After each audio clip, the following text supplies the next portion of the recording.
This one comes straight out of my childhood.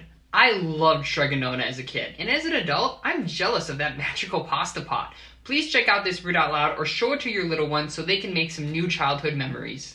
In a town in Calabria, a long time ago, there lived an old lady everyone called Strega Nona, which meant Grandma Witch.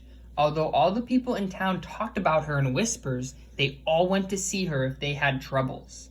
She could cure a headache with oil and water and a hairpin. She made special potions for the girls who wanted husbands, and she was very good at getting rid of warts. But Strega Nona was getting old, and she needed someone to help her with her little house and garden, so she put up a sign in the town square. And Big Anthony, who didn't pay attention, went to see her. "Anthony," said Strega Nona, "you must sweep the house and wash the dishes. You must weed the garden and pick the vegetables. You must feed the goat and milk her, and you must fetch the water. For this, I will give you 3 coins and a place to sleep and food to eat." "Oh, grazie," said Big Anthony.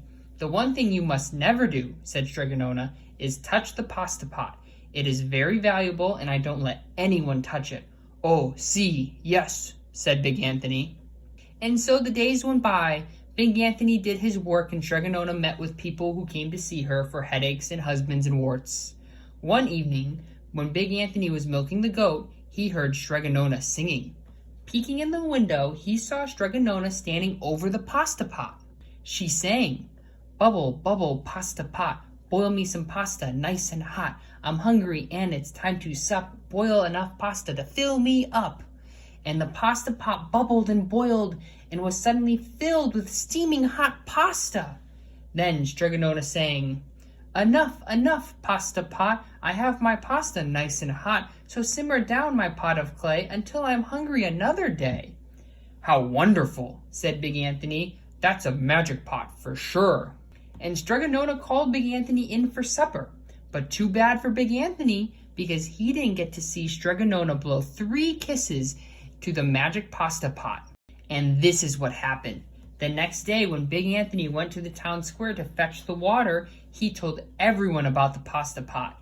And naturally, everyone laughed at him because it sounded so silly, a pot that could cook by itself. "I'll show 'em," he said to himself.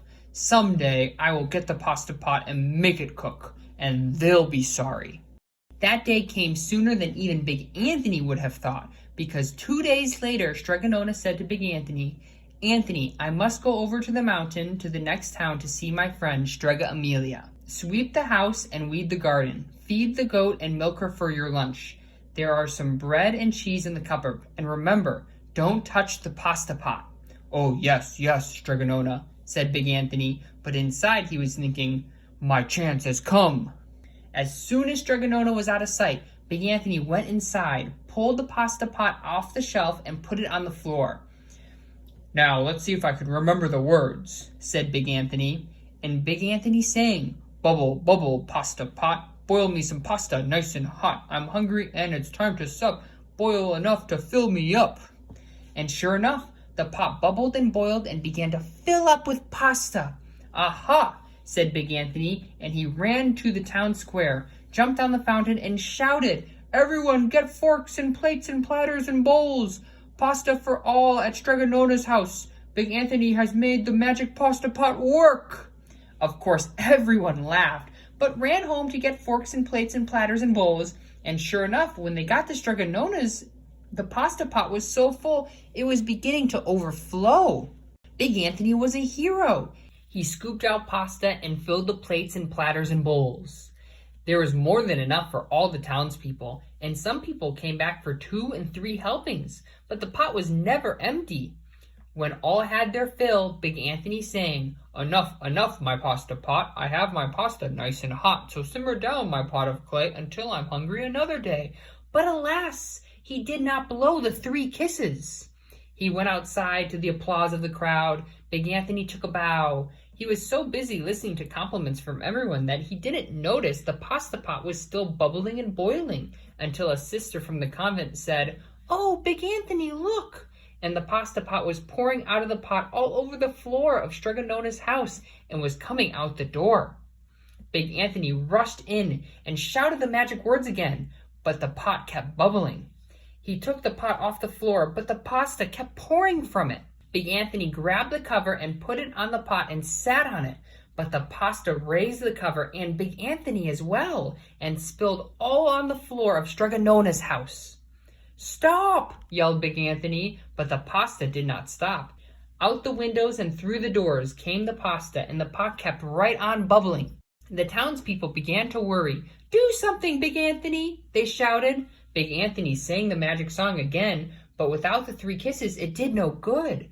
By this time, the pasta was on its way down the road, and all the people were running to keep ahead of it. "We must protect our town from the pasta," shouted the mayor. "Get mattresses, tables, doors, anything to make a barricade."